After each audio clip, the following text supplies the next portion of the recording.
Billionaire sees black waiter feeding his disabled son and changes his life. Anthony Mercer watched in desperation as his son Lucas tried unsuccessfully to bring the fork to his mouth in the elegant Bella Vista restaurant. The 12-year-old boy with cerebral palsy was having more difficulty than usual that night, while other customers shot disapproving glances. That's when James Wilson, a waiter who had been working at the establishment for only 3 months, noticed the situation. With confident steps and a gentle smile, he approached the table where the billionaire and his son were seated. "Excuse me, sir, may I help?" James asked in a calm voice. Anthony stared at the waiter with suspicion. No one besides expensive doctors and therapists had been authorized to help his son. "We don't need help. We can manage," he responded dryly. James nodded respectfully but didn't completely walk away. He continued to discreetly observe as Lucas struggled with the utensil, dropping food on his shirt. "Dad, I can't," whispered the boy with tears in his eyes. Anthony sighed, feeling completely helpless. He had spent millions on treatments, but in simple moments like this, he didn't know what to do. James approached again. "Sir, I have experience with this. My sister has similar conditions, if you'll allow me." Before Anthony could refuse again, Lucas looked hopefully at the waiter. Something in that look made Anthony lower his defenses. 5 minutes, the businessman conceded, moving aside slightly. With precise and gentle movements, James adjusted Lucas's chair position and folded a napkin, placing it under the boy's wrist to provide more stability. Then he guided his hand with the fork in a specific movement. "Like this, young Lucas. Feel the movement, don't force it," he instructed patiently. To Anthony's complete amazement, Lucas managed to bring the food to his mouth without spilling. The boy smiled, a smile his father hadn't seen in months. "I did it, Dad, look," exclaimed Lucas, radiant. James continued assisting for a few minutes, showing simple techniques that made all the difference. When he moved away to attend to other tables, Lucas was already eating with much more autonomy. At the end of the meal, Anthony called the manager. James feared he had crossed some boundary, but to his surprise, the billionaire extended a thick envelope in his direction. "Please, accept this as a thank you," said Anthony. James hesitated. "Sir, I just did what any person should do. I can't accept." "Why not?" asked Anthony, accustomed to solving everything with money. "Because your son's smile was payment enough," James responded sincerely. "My sister Julie has cerebral palsy too. I learned these techniques from her therapists." Something stirred inside Anthony. For the first time in years, someone refused his money. How do you care for her?" he asked with genuine interest. "It's hard. I work here and also as a delivery driver. My mother has health problems and needs treatment. I manage as best I can." Anthony looked at his son, who was observing James with admiration. An idea formed in his mind. "Would you accept a job? As Lucas's personal caregiver, the salary would be 5 times what you earn here." James's eyes widened, unable to believe it. "Sir, I don't have formal qualifications to—" "You have what matters," interrupted Anthony, pointing to Lucas, who was still smiling. "He hasn't smiled like that in months. Dear listener, if you're enjoying the story, please take a moment to like and especially subscribe to the channel. It really helps us who are just starting out." Now continuing. 3 days later, James arrived at the Mercer Mansion on the Upper East Side in New York. The place was imposing, with extensive gardens and modern architecture that contrasted sharply with the modest neighborhood in the Bronx, where he lived with his family. Mrs. Barbara, the housekeeper who had worked for the Mercers for 30 years, received him with an appraising look. "Mr. Anthony isn't here. He had to travel to Washington on business," she informed him coldly. "I'll show you your room and the facilities." As they walked through the luxurious corridors of the mansion, James noticed the curious and, in some cases, hostile glances from the other staff. It wasn't difficult to understand why. He was the only black employee in that house, besides having been hired suddenly for a privileged position. "This is Lucas's room," said Barbara, stopping in front of a white door. "Dr. Marcus, the physical therapist, comes on Mondays and Wednesdays, the speech therapist on Tuesdays and Thursdays. Friday is hydrotherapy day. You must strictly follow the routine established by the specialists. James nodded, trying to memorize all the information. Can I see Lucas now? Barbara narrowed her eyes. He's resting. Mr. James, I should remind you that you were hired to assist, not to make decisions. Lucas has a team of highly qualified specialists who have been caring for him for years. I understand perfectly, Mrs. Barbara, James responded humbly. I'm here to help in whatever way necessary.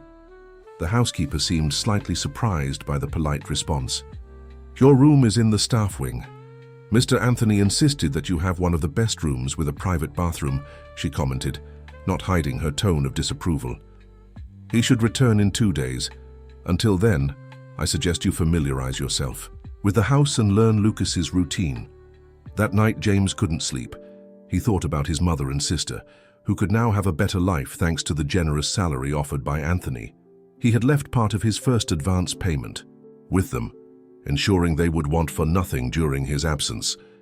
The next morning, he finally met Lucas under more normal circumstances. The boy was in his adapted chair, looking out the window with a distant expression.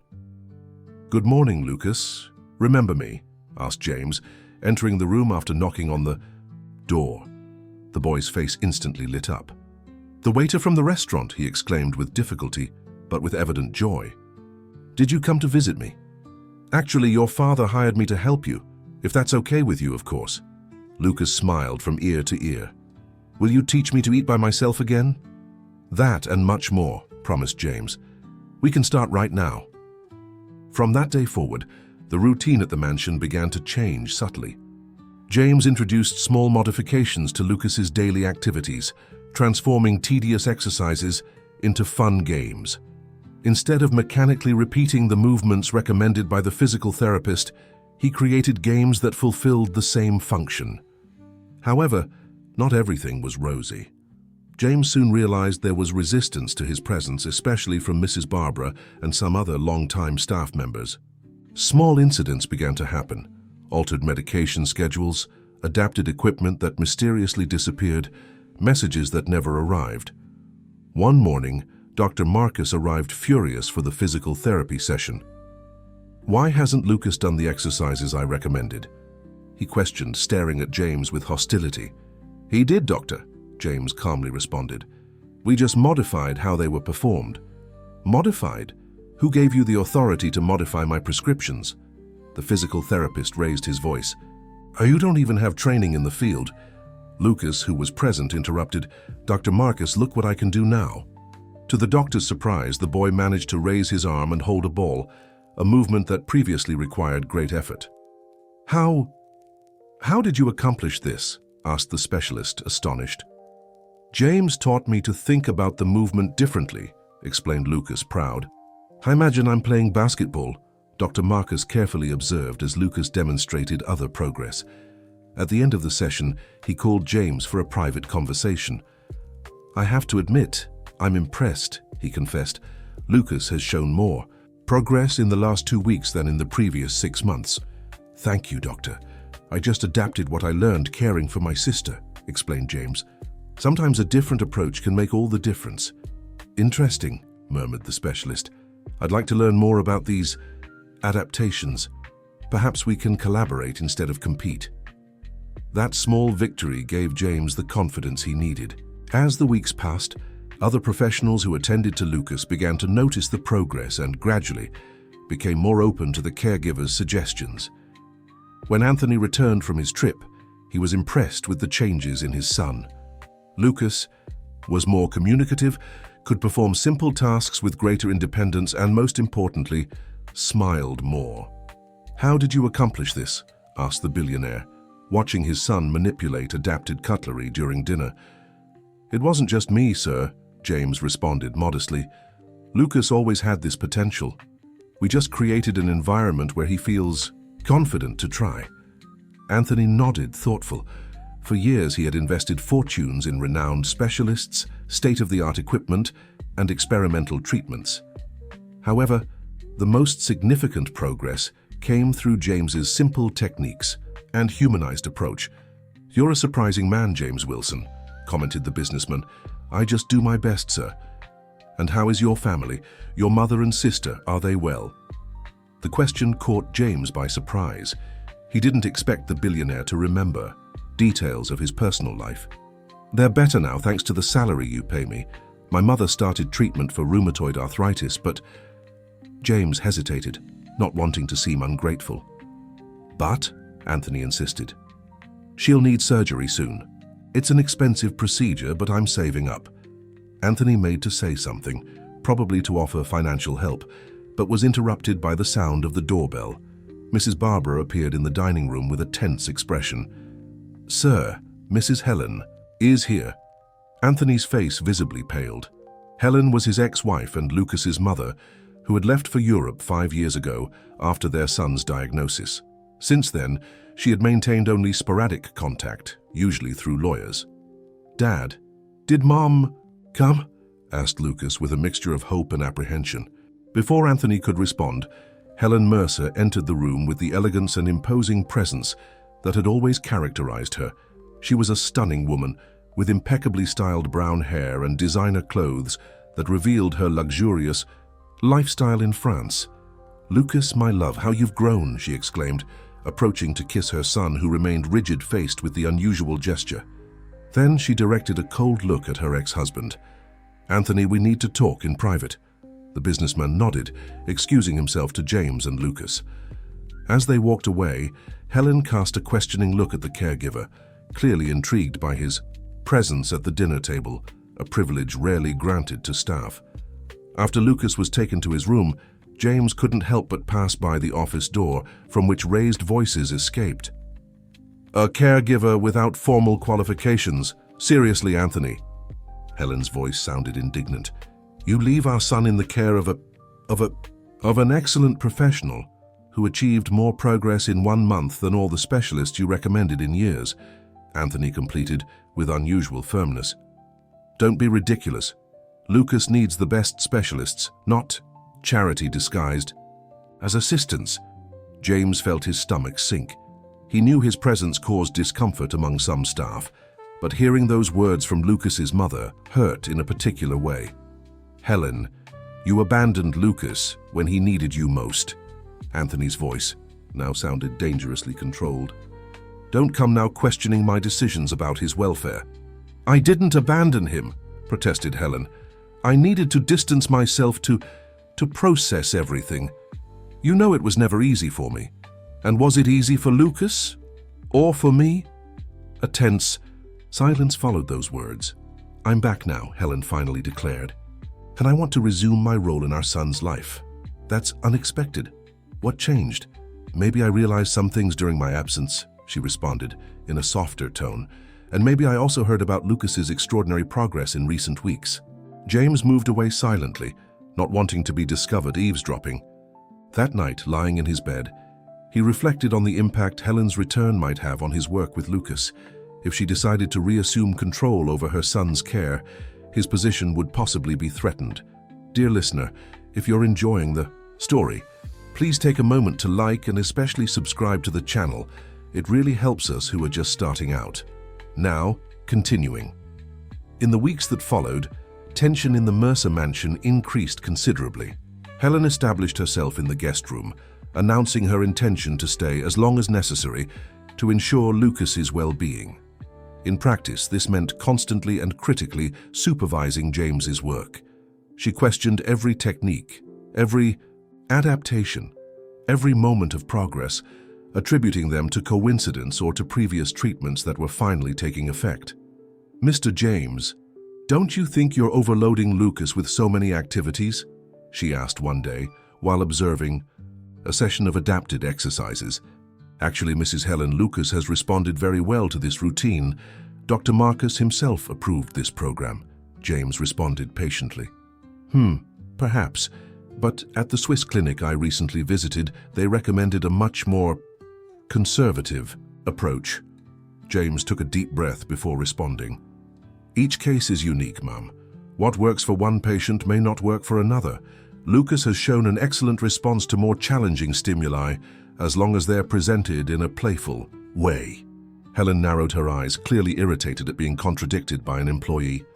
I understand you have experience with your sister, Mr. James, but my son deserves approaches based on scientific research, not trial and error. Lucas, who was present during the entire conversation, intervened. Mom, I like the way James teaches me. It's fun and I can do new things every day. Helen forced a smile for her son. Of course, honey. I'm just making sure you receive the best possible care. Later that same day, James overheard a conversation between Helen and Mrs. Barbara in the hallway. He's gaining too much influence over Lucas and Anthony, Helen was saying. We need to monitor his every move. Any mistake, no matter how small, must be documented. I'm already keeping an eye on him, ma'am, replied Barbara. But I must admit he's very careful. He never leaves Lucas alone, follows all medical recommendations, just adapts them in unusual ways. Everyone makes mistakes, Barbara. We just need to be attentive to record them when they happen. James felt a chill down his spine. It was clear they were actively looking for ways to discredit him. He retreated to his room, trying to process what he'd heard. That night, he received a call from his sister, Julie. James, Mom isn't doing well, she informed him with a worried voice. The doctor said the surgery can't wait any longer. We need to schedule it for next month at the latest. James's heart tightened. He had saved quite a bit, but he was still almost half short of the amount needed for the procedure. I'll figure something out, Julie. I promise. How is she now? Controlled with medication, but in a lot of pain. She doesn't want you to worry. You know how stubborn she is. After hanging up, James considered his options. He could ask Anthony for an advance, but that would mean admitting that his salary, although generous, wasn't enough to cover the surgery. Or he could try a bank loan, but the interest rates would eat up a large part of his future earnings. Next morning, he decided to talk to Anthony. He waited for the right moment, when the businessman was in his office reviewing documents. Excuse me, Mr. Anthony. May I speak with you for a moment? Anthony looked up from his papers, appearing tired. Of course, James. Is there a problem with Lucas? No, sir. Lucas is progressing very well. It's a personal matter. Before James could continue, Anthony's phone rang. The businessman looked at the caller ID and sighed. I need to take this. It's about the merger with the Mendoza Group. Can we talk later? Certainly, sir. It's not urgent. But it was urgent, and James knew it. He decided to wait for a more opportune moment, which didn't come in the following days. Anthony was completely absorbed in merger negotiations, a billion-dollar transaction. That occupied all his time and attention. One night, while James was organizing Lucas's medications, he heard raised voices coming from the next room, where Helen was staying. Normally, he would have gone on his way, but something made him stop when he heard his own name. This James fellow is manipulating the situation, Helen was saying. Anthony is completely blind. Doesn't he see he's being used? What exactly are you suggesting? It was Mrs. Barbara's voice. We need to show Anthony that this man isn't trustworthy. If I could prove he's negligent with Lucas or that he's stealing or anything. Ma'am, this is very serious. Fabricating accusations could... Who said anything about fabricating? Interrupted Helen. We just need to create situations where he might naturally fail. Like what? I don't know. Maybe alter Lucas's medication dosage and blame him. Or leave something valuable in his path to see if he succumbs to temptation. James moved away, feeling sick. He couldn't believe what he'd just heard. Helen was willing to potentially harm her own son to incriminate him. That night, he made a painful decision. He wrote a letter of resignation, explaining that family problems required his immediate return. He left it on Anthony's desk and packed his things. Before leaving, he went to Lucas's room for a final goodbye. The boy was sleeping peacefully, unaware that upon waking, James would no longer be there. With tears in his eyes, the caregiver left a small notebook beside the bed, containing all the techniques and games they had developed together. Goodbye, Lucas, he whispered. You are stronger and more capable than you imagine. In the early morning hours, James quietly left the mansion, carrying only one suitcase with his personal belongings. His heart was broken, but he saw no alternative. If he stayed, he could be falsely accused, losing not only his job, but also his reputation. He returned to the small apartment he shared with his mother and sister in the Bronx. Mrs. Louise, his mother, was surprised to see him. "Son, what happened? Why didn't you let us know you were coming?" James hugged his mother tightly, trying to hold back tears. "I had to leave, Mom. It was for the best." "But what about the job? The salary that would help with my surgery?" "I'll find another job," promised James, unable to look her in the eye. "We still have some money saved. Everything will be fine." But deep down, he knew it wouldn't be easy. Jobs like the one he had at the Mercer mansion were extremely rare, especially for someone without formal qualifications. At the mansion, the day dawned with a heavy atmosphere. Lucas was the first to feel James's absence when Mrs. Barbara appeared to help him instead of the caregiver. "Where's James?" he asked, confused. "He had to leave, dear," responded the housekeeper with false compassion. "He left a resignation letter." "No. He wouldn't go without saying goodbye," protested Lucas, agitated. "Calm down, Lucas," intervened Helen, who had just entered the room. "People like that come and go. He was just an employee, after all." "He was my friend," shouted Lucas with tears in his eyes. "I want to talk to Dad." Anthony, upon being informed of James's sudden departure, was genuinely surprised. He read the letter left by the caregiver several times, trying to understand what had motivated that decision. "It doesn't make sense," he murmured to himself. "He seemed so committed to Lucas." "Maybe he found a better job," suggested Helen, who was observing her ex-husband carefully. "Or maybe he realized he was being asked more than he could deliver." "Lucas is devastated," commented Anthony, concerned. "He refuses to accept help from any other staff member." "It's just a phase," assured Helen. "I've already contacted a Swiss specialist who can come next week. She has revolutionary methods for cases like Lucas's." Anthony nodded distractedly, still disturbed by James's unexplained departure. Something didn't fit, but with the merger negotiations in a critical phase, he didn't have time to investigate thoroughly. The days that followed were difficult for everyone in the mansion. Lucas entered a kind of silent depression, refusing to participate in activities he had previously undertaken with enthusiasm. The specialists who attended to him reported concerning setbacks in his physical and emotional condition. "He's simply given up," reported Dr. Marcus after a particularly frustrating session. "It's as if he's lost all motivation." Anthony, divided between concern for his son and the demands of his business, began to come home earlier, trying to compensate for James's absence. One night, while helping Lucas prepare for bed, he noticed the small notebook left by the caregiver. "What's this?" he asked, leafing through the pages. "James left it for me," responded Lucas, his voice breaking. "They're all our games and exercises." Anthony spent hours reading each meticulous note. There were detailed descriptions of techniques, observations about Lucas's progress, and even small illustrative drawings. The last page contained a personal message. "Lucas, always remember, your condition doesn't define who you are or what you can achieve. Your limitations are just starting points for your achievements. It was an honor to accompany your progress and witness your courage. Keep moving forward, even when it seems difficult. I'll always be rooting for you. With affection, James." Those words deeply touched the businessman. These weren't the words of someone who abandons their work on a whim or for self-interest. There was something more to this story, and Anthony decided to find out what it was. The next morning, ignoring Helen's protests, he headed to the address listed in James's file.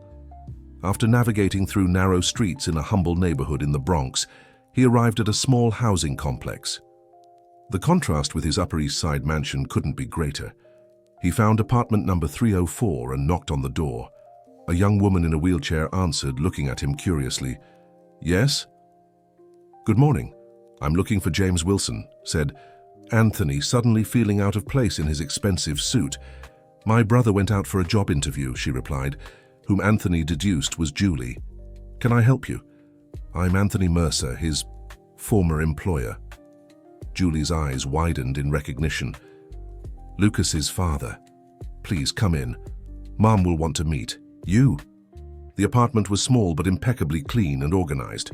The walls displayed several family photographs, many showing James at different ages, always with the same gentle smile that Anthony had come to know. Mrs. Louise, a woman of fragile appearance but firm gaze, received him in the small living room. "Mr. Mercer, what a surprise," she said, indicating the worn sofa. "Would you like some coffee?" "That's not necessary, ma'am. I came only to understand why James left his job so suddenly." Mrs. Louise and Julie exchanged confused looks. "He told us he was fired," revealed Julie, "that there was a misunderstanding." Anthony frowned, surprised. "Fired? No, he resigned. Left a letter." "That doesn't make sense," intervened Mrs. Louise. "James would never abandon that boy. He spoke of Lucas with such affection. It was as if he had gained a little brother." The conversation was interrupted by the sound of the door opening. James entered, looking exhausted, and froze when he saw Anthony sitting in his living room. "Mr. Mercer, what are you doing here?" "I came to understand why you abandoned my son without a real explanation," responded Anthony, standing up. "Lucas is devastated. He's regressed in almost all the progress he had made." James visibly paled. I'm sorry.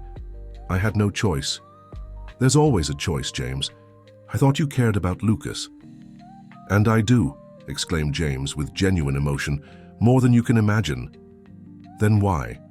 James hesitated, looking at his mother and sister. "Can we talk in private, please?" They went out to the small external corridor of the building. There, James finally revealed everything: the conversation he'd overheard between Helen and Barbara, the plan to incriminate him, his fear of being falsely accused.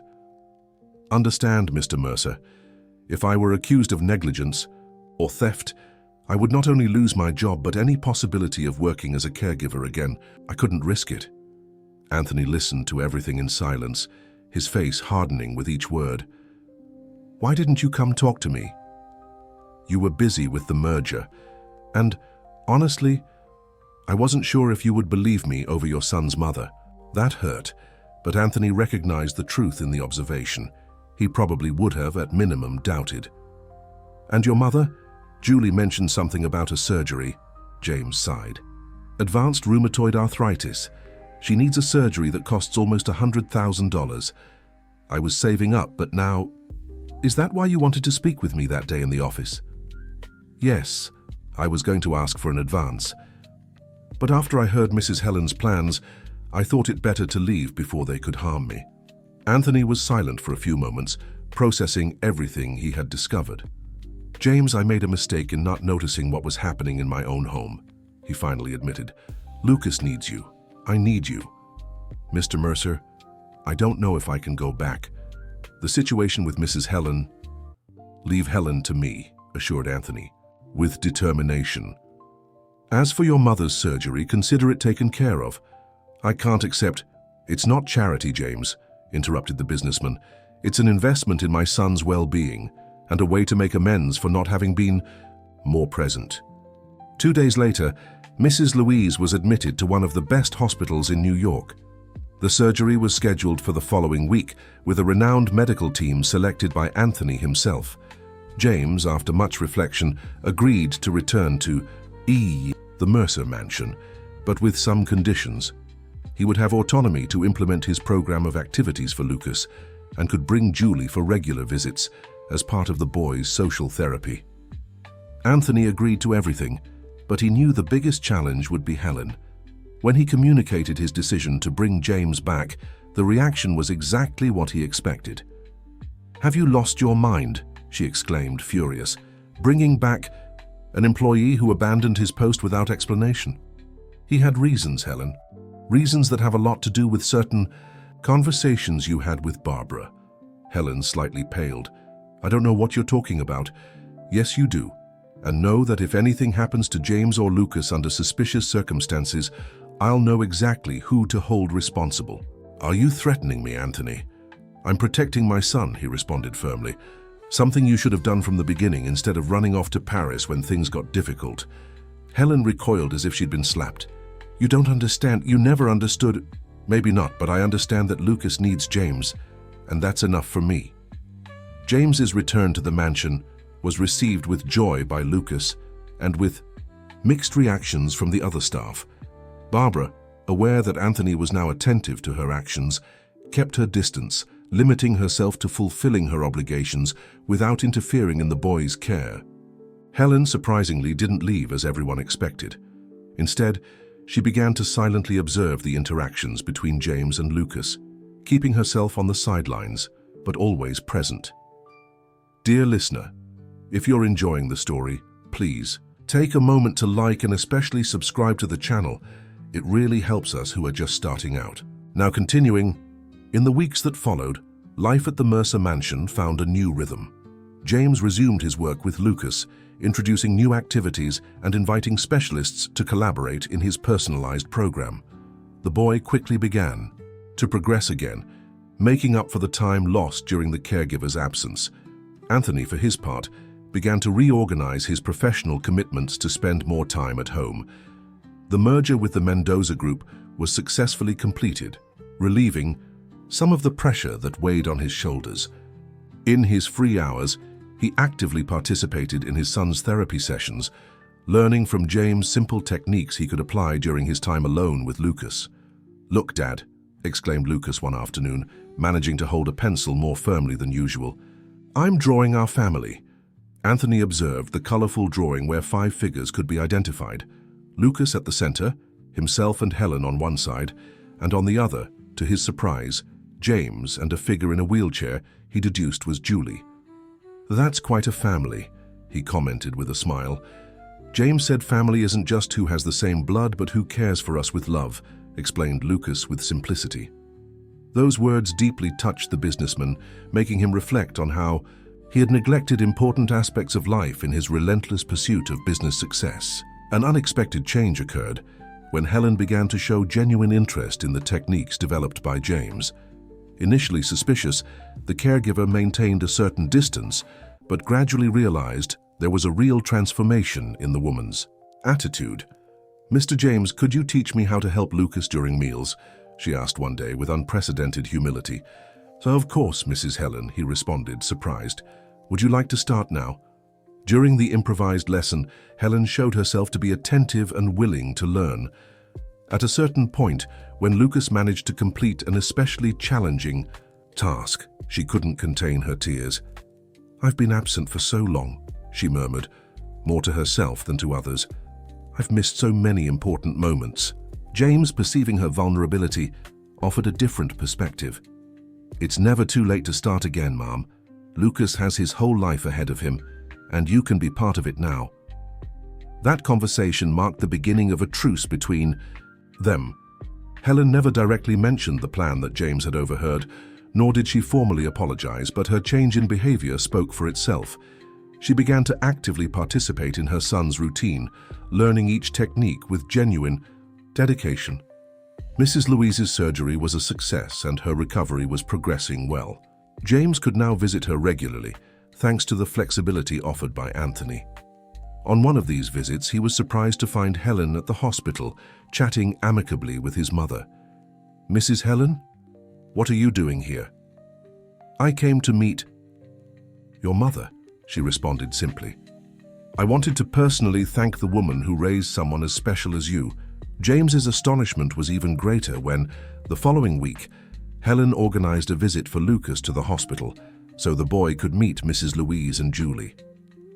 It was an emotional encounter, with Lucas immediately establishing a connection with Julie, with whom he shared similar challenges. "Your brother taught me to eat by myself," he told her, proud. "Now I hardly stain my clothes anymore." "He taught me that too when I was little," responded Julie, smiling. "James has always had a knack for these things." While the children were talking, Helen approached James. "May I speak with you for a moment?" They moved to a quiet corner of the hospital room. "I want to apologize," she said, surprising him. "For what I said, so for what I planned to do, it was unforgivable." James hadn't expected this direct admission. "What changed?" he asked, genuinely curious. Helen looked at Lucas, who was laughing at something Julie had said. "I realized I was acting out of wounded pride, not love. When I left for Europe, I convinced myself it was best for everyone. But the truth is, I was running away because I couldn't handle the reality of Lucas's condition." She paused, visibly struggling against her emotions. Seeing you with him, the connection you established, the progress he made, I realized how much time and how many opportunities I wasted. And instead of admitting my mistake, I tried to sabotage you to avoid facing my own failure as a mother. James never imagined hearing such sincere words from Helen Mercer. We all make mistakes, Mrs. Helen. The important thing is to recognize them and try to do better from now on. That's what I intend to do, she assured him. If you'll allow me to learn from you, of course. That moment marked a definitive turning point in the dynamics of the Mercer mansion. With Helen now genuinely involved in Lucas's care and Anthony more present, James felt that he could finally do his work without obstacles or sabotage. However, the newly won peace would be briefly disturbed. One morning, Anthony received in his office a visit from Stephen Mendoza, his new partner after the business merger. "We have a problem, Anthony," announced Stephen without preamble, tossing a magazine onto the desk. "Look at this." The publication, one of the most widely read in the business world, featured a cover story with a sensationalist title, "The Billionaire and the Waiter: The Mysterious Relationship Between Anthony Mercer and His Favorite Employee."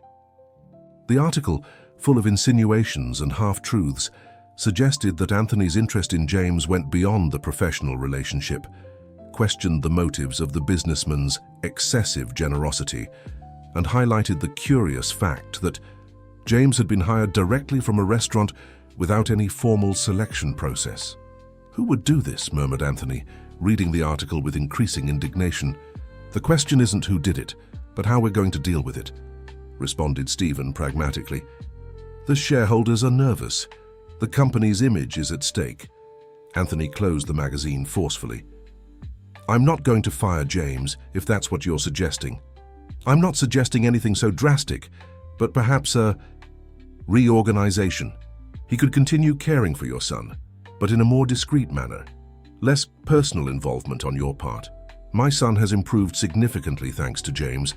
I won't treat him like a shameful secret to appease prejudiced investors." Stephen sighed, clearly uncomfortable. "Anthony, you know that personally I don't care who you hire. But we're talking about business. The merger is still in the consolidation phase." "The merger is completed," interrupted Anthony. "The papers are signed. If someone has problems with my personal decisions, perhaps they should reconsider their participation in the company."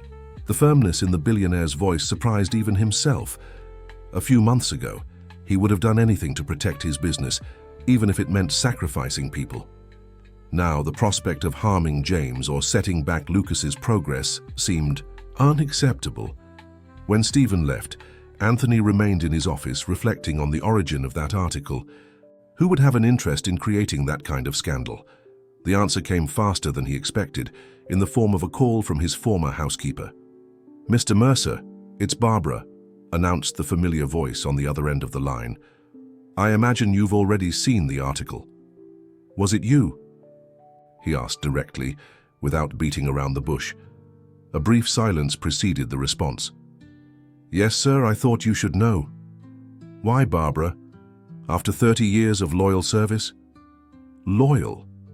The bitterness in the housekeeper's voice was palpable. "I dedicated my life to this family.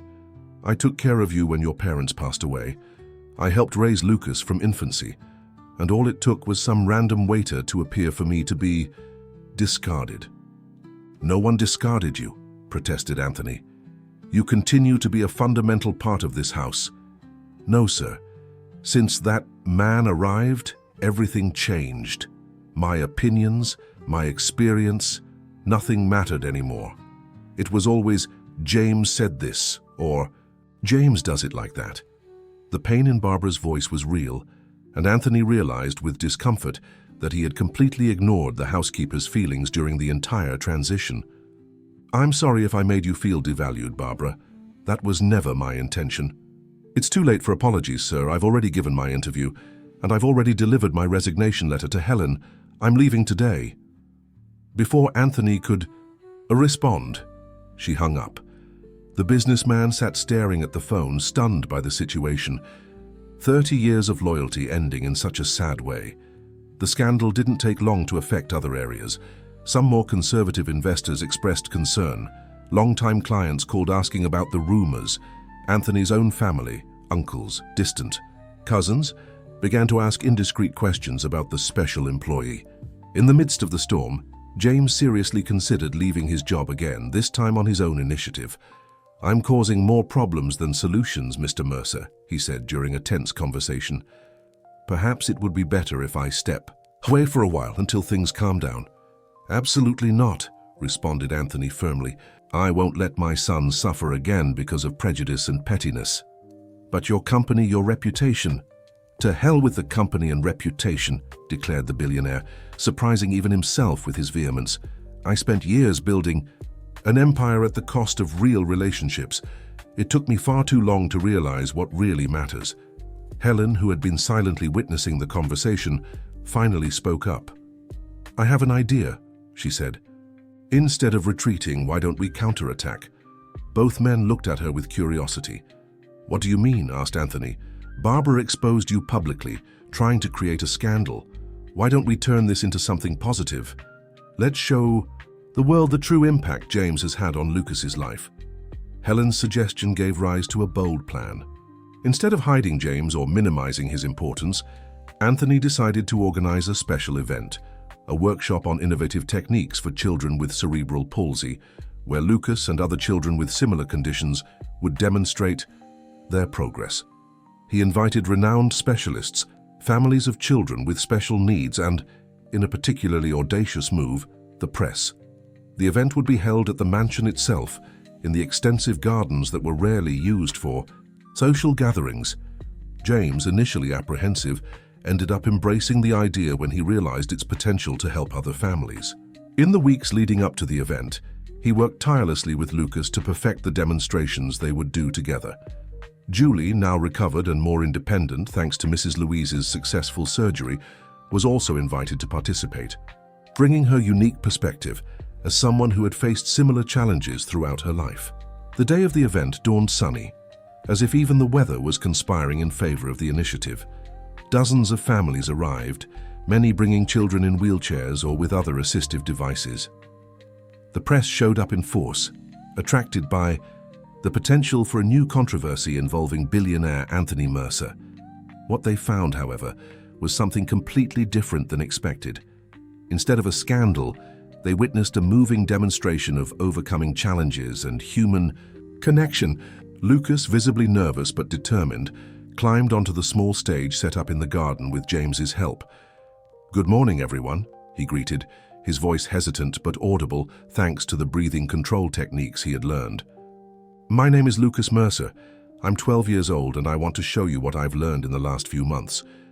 With James's discreet assistance, the boy performed a series of tasks that previously seemed impossible, holding objects with precision, transferring himself from the wheelchair to another seat, and even taking a few steps supported by a special walker. With each demonstrated achievement, spontaneous applause erupted from the audience. Parents of other children looked on with renewed hope, many with tears in their eyes as they glimpsed possibilities they hadn't considered for their own children.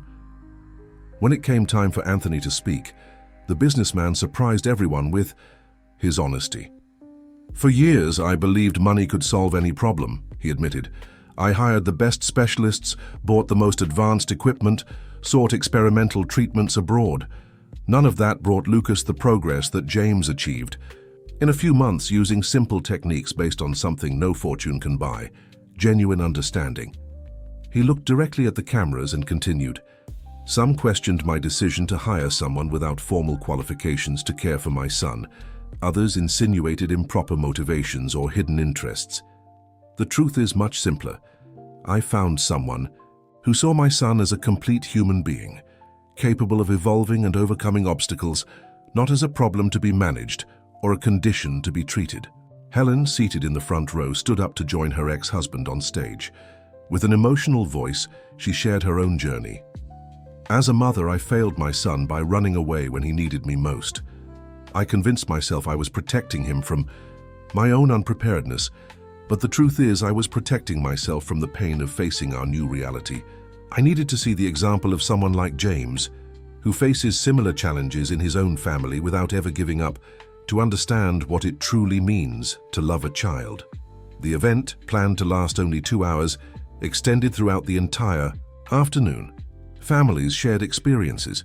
Children played together under the supervision of James and volunteers. Specialists discussed new approaches inspired by the work developed at the Mercer Mansion.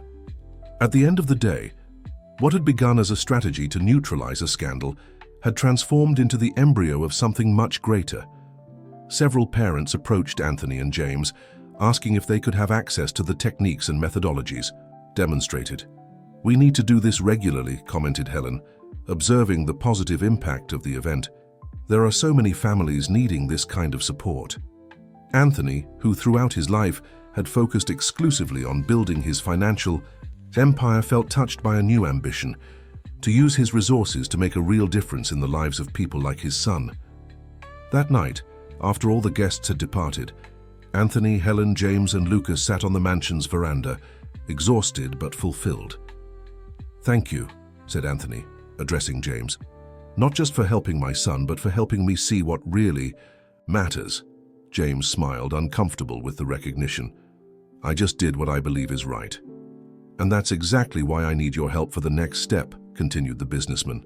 "I want to create a foundation, a center where children like Lucas can receive the kind of attention you provide, where families can learn and support each other." "A foundation?" repeated James, surprised. "Yes, and I'd like you to direct it, developing programs based on your techniques and experience." The proposal caught James completely off guard. "Mr. Mercer, I don't have the training for this. I don't have a degree, certifications. You have something much more valuable. Proven results and genuine empathy," intervened Helen. "The degrees and certifications can come later, if necessary. But we can't teach someone what you already naturally possess." Lucas, who was listening to the conversation attentively, added his own perspective.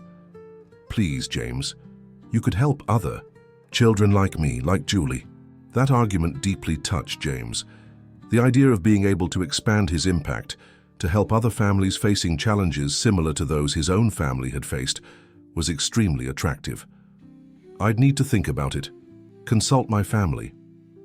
"Of course," agreed Anthony. "Take all the time you need. The offer will stand."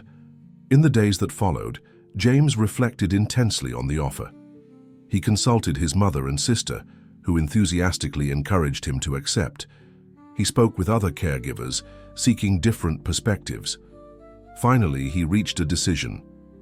One quiet afternoon, while accompanying Lucas in his hydrotherapy session, he communicated his response to Anthony. "I accept your proposal, Mr. Mercer, but with one condition, which is that the foundation be accessible to all families regardless of their financial situation, especially those who cannot afford expensive treatments." Anthony smiled, already expecting something like this. "That's exactly what I had in mind. The Lucas Mercer Foundation will be an inclusive space in the broadest sense." "Lucas Mercer Foundation," repeated James, surprised. "Yes. After all, it was through him that our lives were transformed, and it will be through his name that other lives will be touched." The project advanced rapidly in the following months. Anthony acquired a large property in southern New York, where the foundation's headquarters would be built. Architects specializing in accessibility were hired to create a space that would meet the specific needs of the target audience. James, initially insecure in his new role as program director, surprised everyone with his natural leadership ability and innovative vision. He recruited a diverse team, including traditional specialists and people with practical experience in caring for children with disabilities. Julie was also invited to join the team, bringing her unique perspective as someone who had lived with the challenges of cerebral palsy throughout her life. Her presence particularly inspired the teenagers served by the foundation, who saw in her an example of independence and achievement. The inauguration of the Lucas Mercer Foundation, a year after the event in the mansion's garden, was a milestone in the lives of all involved. Dozens of families attended, many of whom had already benefited from the preliminary activities offered while the headquarters was still under construction. The neighborhood that had previously looked with suspicion at the construction, fearing another luxury development inaccessible to the local community, now celebrated the arrival of a space that generated jobs and offered essential services. During the inauguration ceremony, Anthony, Helen, and Lucas cut the symbolic ribbon together. The boy, now more confident and independent, insisted on using the special walker to position himself between his parents without additional assistance. That image, captured by the photographers present, became a symbol of the transformation, not just of the boy, but of an entire family. Where there was once distance, there was now unity. Where there was despair, there was hope. James observed the scene discreetly, preferring to stay in the background. It was Anthony who insisted he join the family for the official photographs. "You are part of this," declared the businessman, "part of us." Those simple words summarized the extraordinary journey they had shared since that night at the Bella Vista restaurant. A journey that had begun with a billionaire observing a black waiter feeding his disabled son, and that had culminated in the creation of something that transcended any of them individually. The Lucas Mercer Foundation quickly established itself as a reference in caring for children with cerebral palsy and other similar conditions. Its innovative model, combining technical knowledge with humanized approaches inspired by James's techniques, attracted the attention of healthcare professionals throughout the country. Anthony, who for decades had measured his success by the size of his fortune and the expansion of his businesses, discovered a much deeper satisfaction in witnessing the real impact of the foundation on the lives of children and families. Helen, for her part, found a new purpose as the foundation's ambassador, sharing her own journey as a mother who had initially fled from her fears to eventually face and overcome them. Her talks to parent groups, particularly mothers in situations similar to what she had experienced, became a valuable component of the family support program. Lucas, the unwitting catalyst for all that transformation, flourished under the joint care of his parents and James. His constant progress inspired the other children served by the foundation, who saw him as a tangible example of what they could achieve. And James, the waiter whose life had completely changed that night at the restaurant, found his true calling. The knowledge he had acquired caring for his sister, and which he had perfected working with Lucas, now benefited hundreds of families. His intuitive and humane approach complemented the specialist's technical knowledge, creating a truly integrated care model. On one of many afternoons at the foundation, while observing the children participating in adapted activities in the large multipurpose hall, James was approached by Anthony. "I still sometimes wonder how it would have been if you hadn't been working at that restaurant that night," commented the businessman. "I think about that too," admitted James. "So many coincidences were necessary." "I don't believe it was." "Coincidence," responded Anthony, watching his son interact happily with other children. "I believe some people enter our lives exactly when we need them most." James smiled, moved by the words. "The interesting thing is that I needed you all too. I needed this opportunity to discover my true purpose." At that moment, Lucas approached, in his adapted chair, followed by Helen. "Dad, James, come see. I taught Marianne to use the walker the way you taught me," exclaimed the boy, proud to be able to help a younger child. As they accompanied Lucas to the other side of the hall, James reflected on the extraordinary chain of events that had brought them there. What had begun as a simple act of kindness in a restaurant had transformed into a journey of growth and transformation for everyone involved. The billionaire who had learned that his greatest wealth wasn't in his bank accounts, but in his son's smile. The mother who had found the courage to face her fears and assume her role. The child who had discovered abilities he didn't know he possessed. And the waiter who, by simply doing what he believed was right, had ended up changing not just one life, but hundreds. It was a story that none of them could have predicted that night at the Bella Vista restaurant. A story that continued to unfold, page after page, life after life, at the Lucas Mercer Foundation and beyond. When new families arrived at the foundation, often desperate and without hope, as Anthony had once been, they were welcomed with the same phrase that had become the unofficial motto of the place. "Here, we don't see limitations. We see starting points for possibilities we haven't yet imagined."